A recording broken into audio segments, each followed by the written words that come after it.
Hey, hello, I am Chris Robin, aka at Detroit Beastie, here with Team Rise or Fall to talk about some Beastie Boomer action for Tuesday, August 23rd. When we look at today's schedule, it is jam-packed. 14 game main slates, 15 game all-day stuff. I mean, there is a lot of moving parts in this one, but I am confident in what I did last night and what we're going to do in this video that I can kind of pinpoint 4 or 5 guys, also known as a stack, that'll get us to the promised land. Before I get into all that, make sure you go to the website at Team Rise or Fall. There is just so many good promotions being run around. 90% off, 75% off, or you and I could ride together and we could be friends, dogs, however you want to put it, by using promo code Beastie. It's as simple as that. The graphics on the screen here, that's going to get you $10 off your first month of premium services, and that includes everything, right? Rankings, stacks, projections, cores, fantasy cruncher advice, and don't forget about the private little Discord shows leading up to each baseball lock. And then when football is here, it's actually here, but when the week 1 of the NFL season is here, you can expect all that stuff, single game videos, bottom of the barrel. But for what we're doing now, this is where you're going to want to be. And let's talk about baseball, shall we? As I said, just a massive 15 game all day slate, but only a 14 game main. That is maxed out. So stick around. I'm going to bring in the DK batter matchups, the FanDuel batter matchups with a little projection action to kind of maybe prove my point and hammer it home here. Stick around. Give me a sec. Be right back.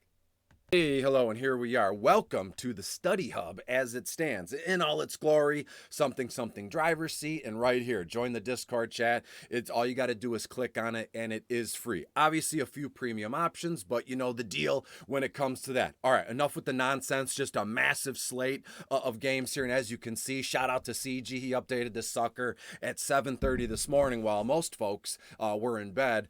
He's updating and getting it going here. So of all the games, you're like probably, Chris, what are we going to do? You're going to click the 0 game. That means nothing's going on. Or are you going to pick something that I think, oh, yes, San Francisco Giants come to Detroit to battle the Tigers in Comerica Park, about 20 minutes south of me here in this one. So first, brief overview. When you look at this one, Frisco opens a 2-game interleague series on the road today in Detroit. San Francisco 60-61 following a 9-8 victory over Colorado on Sunday. Wilmer Flores hit a fly. I mean, that game was pretty fun. 9-8 final score. That's what you want in on when we're talking DFS. On the flip side, Tigers 47-46, not good, but they did beat the Los Angeles Angels of Anaheim, and this young stud prospect, Riley Green, had one heck of a game. He hit a bomb off what's his name, Shohei, the longest home run ever hit off Shohei. So that's something you got to cling to as a Detroit Tigers fan when you're 47-76. But when you look at San Francisco right now, there's a lot of weird moving parts with their Thero Estrada. He's batting 264. That leads the Giants, while Jock Peterson has 18 home runs. That leads the team there. Wilmer Flores, leader in RBI with 59 and hits, and his on-base percentage. So as it stands right now, Wilmer Flores is all the rage for San Francisco. Let's talk about this one from a today perspective, from a DFS perspective, and let me get in the San Francisco Tigers game. There's so much. You can't even move the cursor without being prompted and guided here on the website. I mean, that just goes to show you there is a never-ending supply of awesomeness here with the Team Rise or Fall website. All right, let's get this thing moving here. And first and foremost, you look at Jock Peterson, looks to be leading off today against left-handed pitcher Drew Hutchinson. There's not much to be had in terms of BVP, batter versus pitcher matchups, because Drew Hutchinson is way early in his career. I'd be shocked if he ever met a guy like Jock or Wilmer, even Evan Longoria, Brandon Belt in the 3-hole here. But we're going to do our best to get through this thing here in favor of the Giants. Too bad I'm busy this evening, or I'd love to go down there and check out the Giants, see what they got going on. But as it stands right now, let's look at Jock Peterson. And Jock, so far, so good. We know he's been this weird under-the-radar like spokesperson for playing fantasy football and promoting this one site and everything. And wasn't he slapped by who? I don't know. That's a story for another day. say, I don't want to turn this DFS video into like a soap opera thing where, oh, you slapped who? And then I don't know, comments would be wild. But when you look at Jock Peterson, he has been a pretty good, 101 games, 248 average, 322 on base. Slugging percentage, pretty solid. When you look at him, 490, 40 runs, 47 RBI, 18 bombs. There was a stretch. When was that? You guys can just say it out loud while you're watching the video. There was a stretch last year, and I'm going to type in Jock here. There was a stretch not last year, like a month or two ago, where this guy was just on fire. Didn't he hit like 9 home runs in like a 12-day span and everything? Not to say he's cooled off, but he's still getting it done. And on FanDuel, when you look at his value tier is a B, projection tier is a B, and look at his ownership percentage isn't even 1%, and that's because you have the likes of the Dodgers are playing Milwaukee, Houston's playing Toronto, Tampa Bay. Even I have Cincinnati to hang like 5 or 6 runs today. So even Atlanta, all these, there's so many ownership percentages and so many stacks are going to be pulled in different directions and here we are, right here. You stack against the Tigers and see what we get. We're going to start that one with Jock. Let's go to the FanDuel batter matchups here as we move down the list, and that's Wilmer Flores, who I mentioned in the beginning of the video.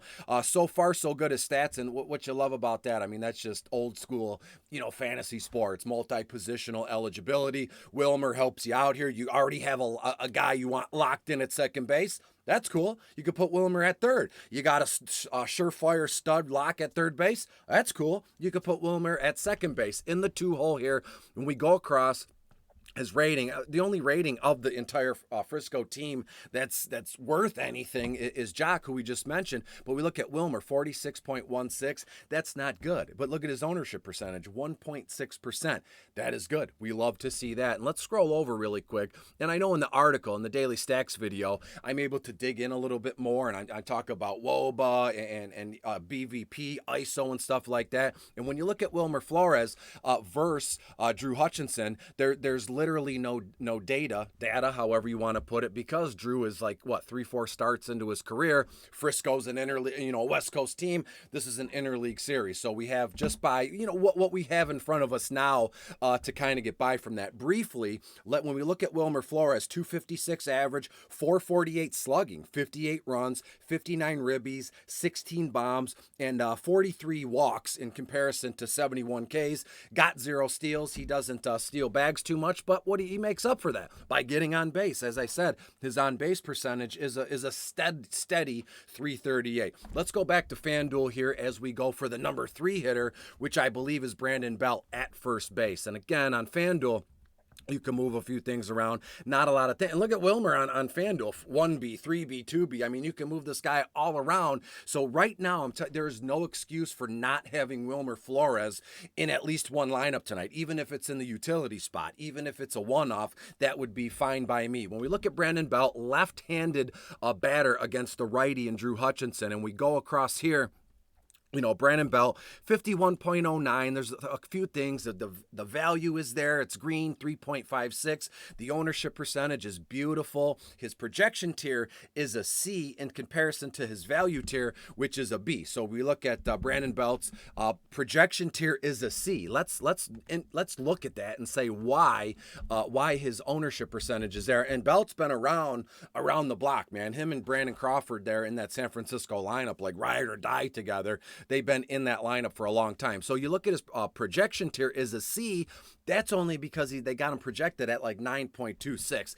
As I've said in several other videos here, this is the first update of the day, of the morning, 7:30 while the West Coast is sleeping. And again, updates will happen throughout the day, and I would project that Brandon Belt is going to sit around, and this is just from my expertise, if you want to trust that Brandon Belt would be around, I would say 11.5, maybe even 12-20-ish in terms of his projection. That's one base hit or a double. Bam, there you get it. So the projection tier right now is kind of holding firm. It's across the board. It's a C with with advanced room for improvement. That's what I should say. And his ownership percentage, beautiful, 1.2%. Let's transition to the DK batter matchups for whoever is batting in the 4 spot. I mean, I know, but I'm trying to have a little bit of mystery here with that. And as we scroll down, Eric Haas, but that is for the Detroit Tigers. So let's isolate Frisco. This happens all the time. You know, you're recording and you're like, I don't know by memory who's going to be batting fourth, but there it is. Boom, Evan Longoria, tried and true. And when we go across here, a few things that are not good, and that's okay. Evan Longoria, 46.98 DK rating, not good. Look at Estrada's, even worse right there. But one thing that sticks out, and it's not his ownership percentage. I know you probably watch these videos or you read my article and you go, well, Chris, you're always harping on ownership percentages and ratings. Well, that's I speak to folks like I would want people to speak to me. Like, I don't want people to treat me like a dummy. I don't want people to treat me like an a-hole. But in a 10-minute video, a stacks tool, 4 or 5 guys in a game where there's 30 teams and hundreds of dudes playing here, I like to keep it meat and potatoes because I feel as if we can overconsume on a daily basis. And don't even get me started when football comes around. But to me, I always like to keep it meat and potatoes. And when you look at Evan Longoria, E and E across the board, projection tier, awful. A value tier is awful. Let's take a look at his DraftKings projection and let's wade through this. Why is Evan Longoria just bad news right now on DraftKings? You know, batting fourth in Comerica Park against a young kid who's only had a few innings under his belt here, and that's why. When you look at his DK projection, 5.28. You know, DK rating 46.9, ownership percentage 1.40, and as you can see, E and E, and there's a lot of red here with him. You know, 1.4% is a little high for a guy only projected at 5.28 points here. At 1.4% is a little high for a guy with red stop signs and E's across the board here. But I'm telling you, Drew Hutchinson is going to make a mistake, and you know, to be honest with you, God forbid or God willing, however you want to put it, I don't think Drew makes it past the 3rd or 4th inning. There's no way the Tigers are going to or let this kid get through the San Francisco lineup more than twice. After 2 innings through it, he might be, I've already been blown up, and he's out. So there's no way that San Francisco's going to have the pleasure of batting against Drew Hutchinson, you know, 3-4 times through this thing. And again, in a way that's kind of crappy because the Tigers bullpen has been pretty solid this year. But 1 through 4 for San Francisco looks to be a hit for me. Let's bring my face back in, give you a final score, a couple betting trends, and we'll get the heck out of here. How about it? And we are back. Thanks for being here. Once again, I'm Chris. We're here with Team Riser Fall. Before I get into the final score, just one quick little reminder. When you go to the website at Team Riser Fall, tell them Beastie sent you. That promo code will unlock a lot of doors for you. I've worked very hard. Beastie hasn't done a thing. It's all on my shoulders. But hey, here we are. Quickly, final score. When we look at this thing, I have a feeling that, you know, San Francisco is, I don't think San Francisco is going to mollywop them. When I'm looking at today's schedule in general, I did my notes last night. I don't think there's one game where we see, you know, 8 or 9 runs. It's all pretty standard. Toronto to win and score 5 runs. Houston to score and win 5 runs. Atlanta 6 or 7 runs here. But when it comes to Frisco, I think they are the safest bet today. And we have a Coors Field game. So that's going to take a lot of, we're burden off your shoulders of San Francisco. So hey, could be a secondary stack. If you want to use Frisco as your number 1 first overall stack, have at it. I know I'm going to do that, and you could find me in the Discord, and we'll chat about other stacks throughout the day. I think San Francisco wins this one 6-2, 7-2, all on the strength of the heart of that order, 1 through 4, or if you want to go 2 through 5, I wouldn't be mad at you. So until I see you tomorrow, be good. Use the promo code. I'll see you at Team Riser Fall pretty soon. Football is right around the corner. So until I see you tomorrow, we'll chat, we'll sit down, we'll go through another Beastie Boomer together with all the outstanding tools here at Team Riser Fall. Be good, be safe, and I'll see you tomorrow. Bye-bye.